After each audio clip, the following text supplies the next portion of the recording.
Outro ponto importante que comentamos na aula passada é sobre o conceito de velocidade média e velocidade instantânea, sendo que esta velocidade instantânea, ela intuitivamente pode dar uma noção muito boa do que é a derivada. Então, nós definimos algo do tipo, dado um tempo t e uma função s de t,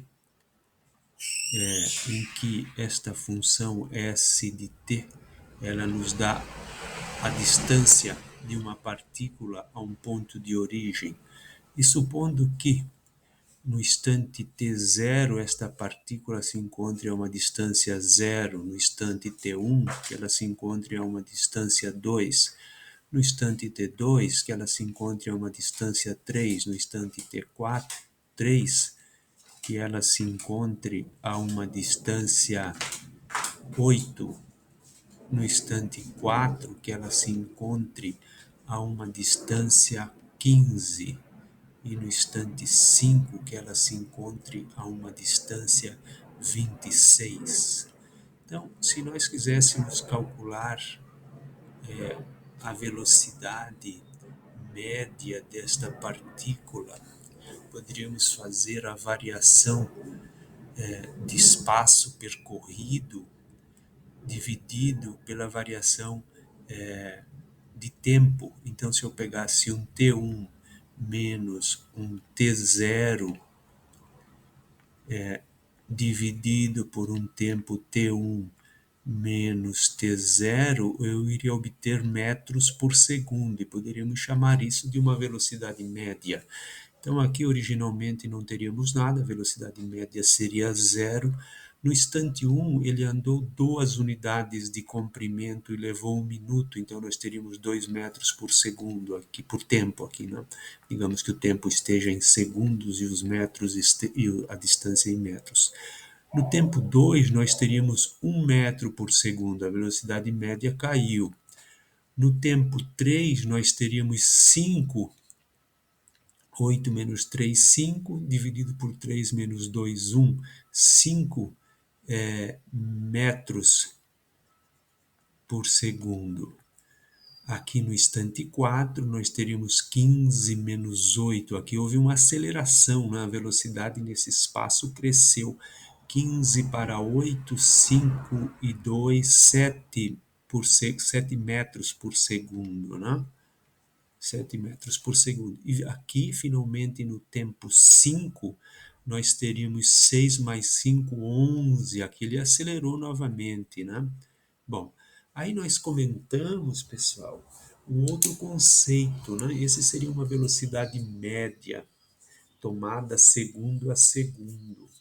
Se você olhasse aí para o marcador de velocidade do seu automóvel, você diria que esta é a velocidade do seu automóvel naquele instante, né?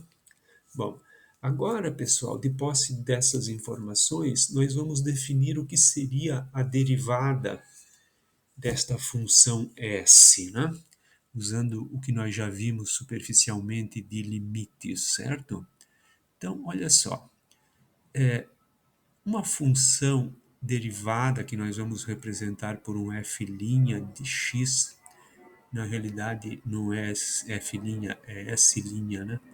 S' de t, ela é dada pelo limite, quando o meu T1 tende a T0, de S de T1 menos S de T0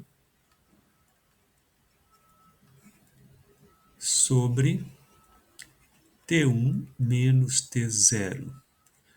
Notem que eu estou dizendo que este T1 tende a T0, usando a definição de limite. E estou dizendo que esse S' de T seria este limite, né? Então, aqui eu estou medindo uma velocidade média quando o meu intervalo de tempos é extremamente pequeno. Notem que nós sempre falamos que no caso do limite, o T1 ele nunca pode se tornar igual a zero, né? Porque daí nós teríamos essa esse tempo aqui, essa variação temporal igual a zero e o nosso não daria para dividir, né? Ficaríamos com algo como zero sobre zero, cairíamos algo indeterminado. Então, isto aqui, pessoal, é o nosso conceito de derivada. Sempre que a gente falar em derivada de agora em diante, vamos lembrar de uma velocidade média e de uma velocidade instantânea. E qual é a diferença da velocidade média para a velocidade instantânea? Bom, nós tínhamos aqui a velocidade média que nós pegávamos de segundo em segundo e calculávamos quanto o automóvel tinha percorrido naquele instante, né? Naquele segundo. Então, aqui ele percorreu 2 metros, aqui 1 metro, aqui 5 metros, aqui ele percorreu 7 e aqui ele percorreu 11 metros. Né? Se nós tivéssemos mais pontos aqui dentro, com o espaço onde ele com a distância da origem, onde esta partícula se encontra, nós poderíamos ter mais precisão aqui. Né? Quanto menor esse intervalo de tempo, mais próximo da velocidade instantânea a velocidade média se torna, né? Então, este seria o nosso segundo ponto importante visto na aula passada, né? Depois, agora nós vamos ver o terceiro ponto importante, que foi a área sobre uma curva.